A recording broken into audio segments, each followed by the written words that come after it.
everyone. My name is Ronnie Saturno, and I'm a graduate student in the College of Education at Grand Canyon University, currently pursuing a master's degree in instructional design while also preparing to become a teacher in the state of California. Today, I'm excited to share my reflections on the Disposition Self-Assessment Survey as part of UNV-501. The purpose of this video is to demonstrate my understanding of key educator dispositions by addressing 3 specific prompts based on my self-assessment. These prompts will help me articulate my strengths, areas for growth, and my vision of professional educators. Let's begin with the first question. What dispositions do I possess that I believe will make me a successful teacher? For my self-assessment, where I ranked each disposition on a scale from strongly agree to strongly disagree, I strongly agree with several that I feel will be foundational to my success as a future teacher. For instance, I possess a strong sense of compassion, which helps me empathize with others' challenges and fosters supportive relationships. In my volunteer work with my children's middle school, I often listen to children's stories about their difficulties, which allowed us to adjust activities to make them feel included. This built trust and engagement. Another key disposition I hold is high expectations. I believe every student can excel, and I plan to model this by setting challenging yet supportive goals. During group projects throughout my graduate studies, I have always encouraged peers to push beyond our initial ideas, leading to more innovative outcomes and a shared sense of achievement.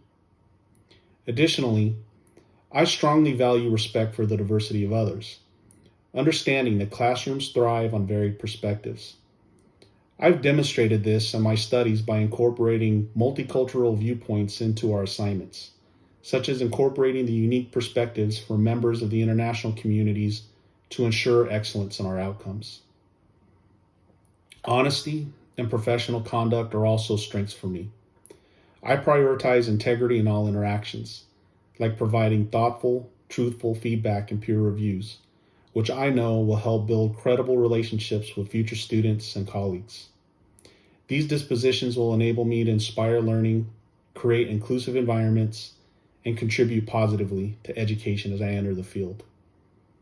Building on these strengths, it's important to recognize areas for development as I prepare for my teaching career, which brings me to the second prompt. What dispositions do I need to work on to grow as an educator? While I strongly agree with most dispositions in my self-assessment, there were a few where I was hesitant to agree, highlighting opportunities for better understanding. One area is sensitivity to individual learning and the social needs of students, and embracing the cultural diversity of the community.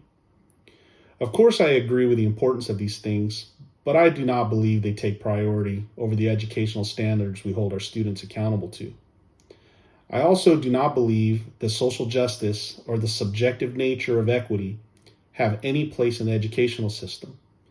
It is important that we treat students equally, as opposed to putting our fingers on the scale and renaming it equity. I believe that this is antithetical to fair treatment. I do believe in the importance of advocacy, and I see that as an opportunity to be more proactive in supporting systemic change, such as leading student-centered initiatives for educational equality, not equity. For example, moving forward, I'll participate in advocacy groups to more responsibly identify the needs of diverse learners and provide the resources they need. By focusing on these, I can evolve into a more versatile and effective educator, ready to make a meaningful impact in the classroom and beyond. Reflecting on my own dispositions as an aspiring teacher naturally leads to considering the broader profession, aligning with a third prompt. What does a professional educator look like, and how do they behave? What standards guide their thinking and actions? Well, a professional educator embodies expertise, empathy, and ethical dedication, presenting as a composed, approachable role model who dresses appropriately, communicates effectively, and exudes positivity. They behave with fairness and adaptability, actively engaging students, tailoring instruction to individual needs, and collaborating with peers to cultivate a nurturing school environment. For example, they might begin classes with engagement activities to strengthen bonds, or use reflective practices to enhance teaching strategies. Students who engage and ask questions learn. Those who merely study only memorize. The professional educator's thinking and actions are guided by standards like the professional dispositions of learners at Grand Canyon University, which stress integrity, compassion, and commitment inspired by a Christian worldview.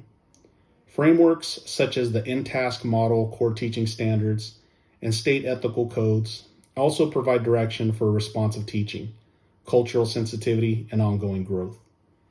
These ensure educators focus on student success, maintain confidentiality, and strive for excellence, fostering both academic and personal development through service and respect. Thank you very much.